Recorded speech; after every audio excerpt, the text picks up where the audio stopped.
if you find yourself in a self-defense shooting situation, there's many things you need to consider after you're safe. What it is you need to do when the police show up, how should you respond, that kind of thing.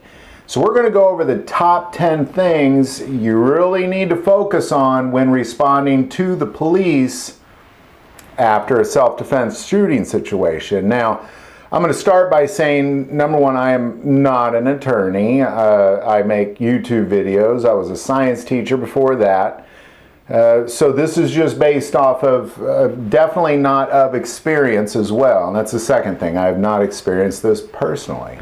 This is just based off of the information that I've gathered from multiple sources, and it's just what I believe to be a solid plan on how to respond to the police after a self-defense situation. And this is going to be in the particular order. It's the order of how you should handle this. Number one, try to calm down. This is obviously going to be easier said than done, but you need to try to calm down. You need to kind of get your wits, catch your breath, take a deep breath, just somehow calm down. You need to calm down. Somehow bring yourself down.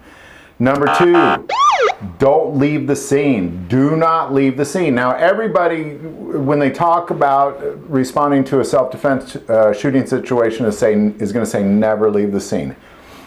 There is going to be some ifs in that, and there's going to be some if you still fear for your life. Like, let's say you're in a self-defense situation and there's all sorts of other people around. You need to get out of there, but make sure you when you call 911 that you let them know, I feared for my life, I had to leave the scene, let me know when the scene's safe and I will return. But other than that, do not leave the scene unless you're fearing for your safety still and you have a chance to get away versus have additional shooting issues. Get away. But other than that, do not leave the scene. Number three, don't touch any evidence. Don't touch anything. Don't touch that person's gun. And again, I'm going to put an unless there, unless for some reason you think that it still might be accessed, but then even there, just kick it away, but just try your best not to touch anything. If nobody's going for a gun, don't touch the gun. That's usually going to be the first thing you're going to want to do, and you're going to think, well, I'm going to help police out by clearing it. Just don't touch any evidence at all. The fourth thing is holster your weapon when you are safe. When you're safe, if you're not holding the gun on anybody, if you're safe, holster that weapon. Holster your weapon. If you're inside your home, put it in a drawer, set it on a table. Just don't have it in your hands when the police show up, because the last thing you want to do is be shot by police after you've just defended yourself from a bad guy. All right, at that point, call 911. All right, now this is a big deal. What you say in a 911 call is very important, because these are obviously recorded. This will be held against you in a court of law. Every word you say. So I'm going to say, be very vague in what you share. Say there's been a self-defense shooting. How many bad guys are down, and call them, but say there's one bad guy down, call them a bad guy. And that, or they need medical help, send medical help. And I would ask for medical help right away. And there's a reason for that, because you're going to want medical help as well, and I'll get to that. Tell them the location, tell them what you're wearing, and tell them that all guns are safe, if they are safe. Because otherwise, that's important for them to communicate to the police so they don't come, with weapons drawn all amped up. And then they're going to want to keep you on the phone. Tell them that you're going to call back and hang up. And that leads to the sixth thing, which is then call your attorney. Immediately call your attorney, because they're going to keep you on the phone until the police show up, and the police are going to want to immediately talk to you. So somewhere in between there, call your attorney. That person is going to have some advice for you. When the police show up, number 7, be respectful. Call them sir, ma'am, that kind of thing, but not friendly. Don't be friendly. Be respectful, but don't be friendly.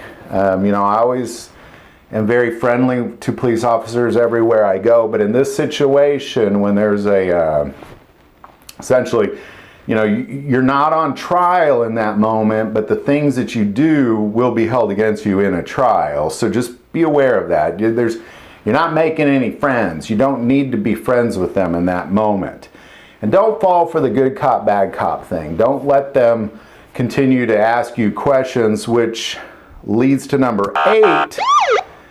Make no detailed statement for at least 48 hours. Make no detailed statement. Be very, very vague.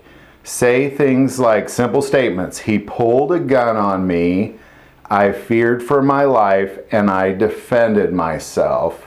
Then say, I'll take no more questions until I talk to my attorney. And then immediately after that, number 9, say, I don't feel good and I need an ambulance to take me to a hospital. Now, this is a very important piece. Number 1, you kind of probably need to get taken care of. You never know how you're going to react to that. But the biggest piece of this is you're saying you need an ambulance. You're in an emergency situation. You need to get to the hospital, which then gets you out of there. You need to just get out of there because they're going to try to get you to share as much as they can share. Which then it leads me to number 10, which is important that you know that you are not on trial in that moment. You don't need to defend yourself in that moment. You're not on trial, and everything you say will be used against you in a trial. So you're not on trial in that moment. So if, for example, a cop says, well, it looks to me like it was, like maybe you pulled first, or so, if they say stuff like that, they're just trying to get you to go, no, what happened? And then you start sharing the story. They have little tricks on that. But just keep in mind, you don't have to defend yourself in the moment. Just keep saying, I need to talk to an attorney. I need to get to a hospital. I need to talk to an attorney. I need to get to a hospital. And then, after you've had a chance to calm down and talk to your attorney and a few days have gone by, then give a detailed statement. So there you go. There's my top 10 list. And I would do them in that order as well on how to respond to police after a self-defense shooting situation. Now, what I will say in addition to this, and I just kind of want to say what I said in the beginning, I'm not an attorney at all.